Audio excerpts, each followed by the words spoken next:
What's your name? My fake name is Safety Pat. My real name is Dave Altieri. And where can we find you, Dave Altieri, on the internet?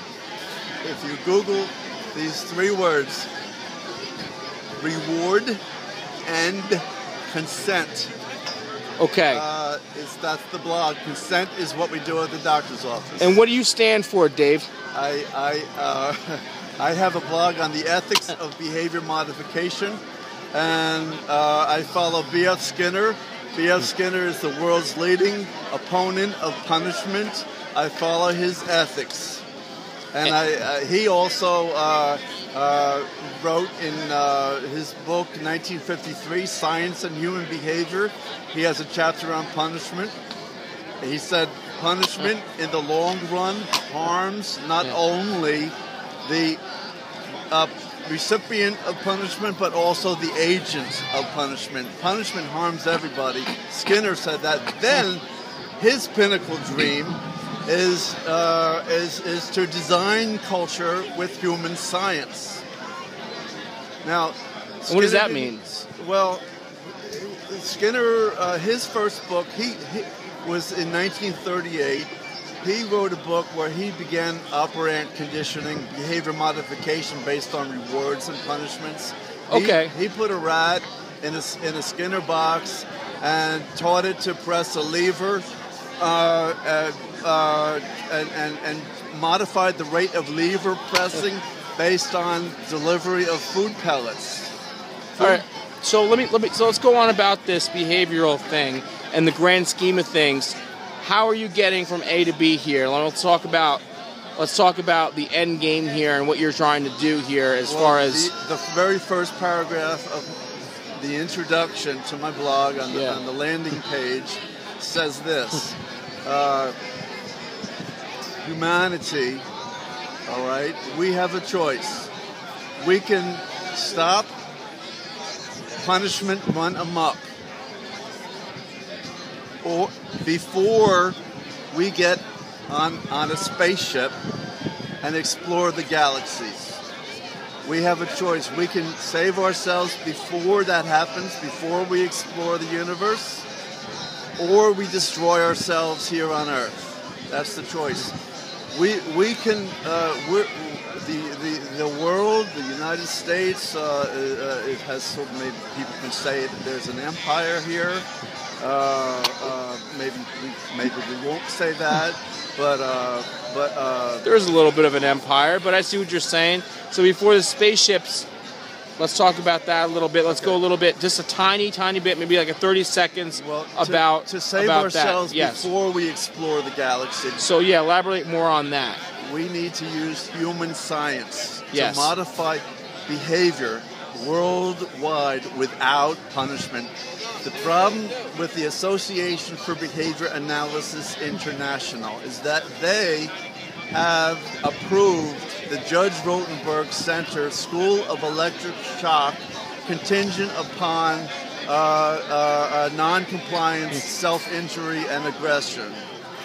The Association for Behavior Analysis is a highly unethical organization. They are a group of Skinner followers, but they've gone way astray from Skinner's admonitions against punishment, which I spoke about before. So let's go back to this punishment thing. So it's almost like you're saying that you want change, but without punishment. What kind of punishment are we talking about here? Anything where coercion is involved. Okay. Mild punishment is unavoidable.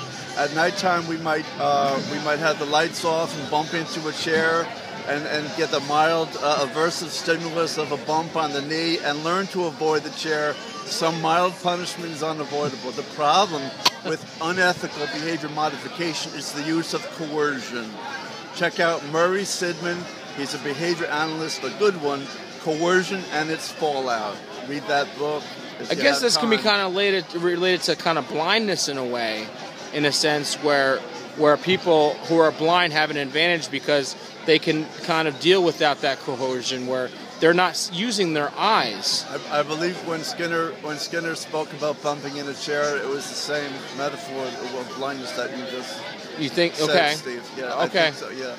Okay. Well, I'm interested, and I'm trying to understand that because I know a couple blind people, and I'm trying to help them. So I want to see exactly where this could lead to. Well, if you want to change somebody's behavior, and somebody says, "I would like you to help me change my behavior," there you have consent involved. Right. When you don't have consent involved is when a parent hires a board-certified behavior analyst and says, "This is an autistic. I'm afraid he's not going to fit in with his peers when he grows up.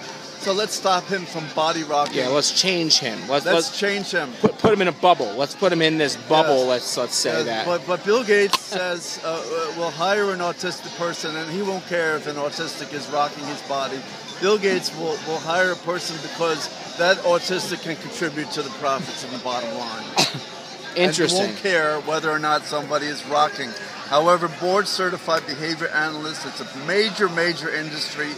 They start at the age 1 with early intensive behavior interventions, autistics. Yeah. Autistic adults are saying, wait a minute. The United Nations says the best experts to autism are autistics, Yes. not behavior analysts, not parents of autistics. Yes. The autistic adults, there's an organization called the Autistic Self-Advocacy Network.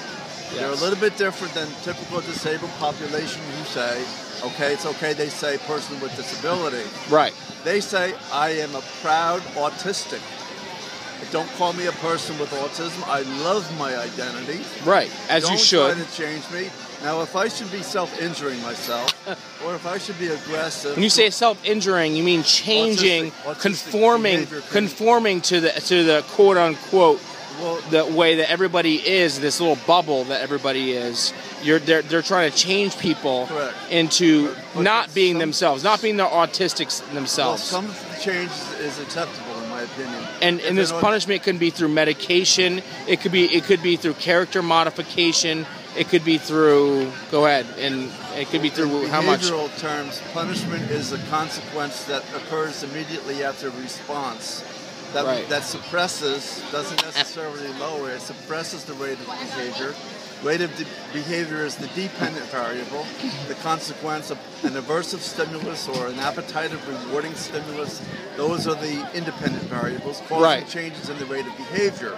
Right, and there's good and bad versions of those, correct? So if it's like a kid, it's like if there's So if there's a child, like in layman's terms, bear with me. If there's a child out there, for instance, and a very low status, I'm saying like, okay, he touched the stove, it's hot, he gets burnt. Yeah. Is getting punished because of the pain that's happening like that. And that's a natural consequence. It's not unethical to learn that way. It's a natural, it's not unethical. To learn that way. Yeah, it's not unethical because it's natural. Right. It's natural. But it is unethical if someone gets pleasure from feeling a piece of tinfoil or something, I'm just saying in most layman terms. And as a pleasure and saying this makes me feel good, it soothes me, it reinforces that would be you. An appetitive stimulus. An appetitive stimulus. Or a positive reinforcer. Right. And so let's wrap this up. Again, David, it was really nice meeting you. Steve. Where can everybody find you again? Let's just wrap this up one more time. Facebook. Please send me a Facebook friend request. At Dave Jersey. There's other Dave Jerseys out there, but my pictures are up there.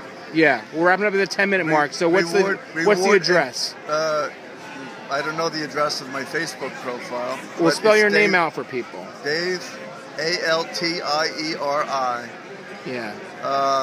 So you can Google me. I was publishing Truth Out there with that name. Reward and consent at blogspot.com is my blog. Yeah. I'm exposing the Association for Behavior Analysis International for its official approval of what the United Nations calls torture, electric shock, contingent upon self-injury and non-compliance.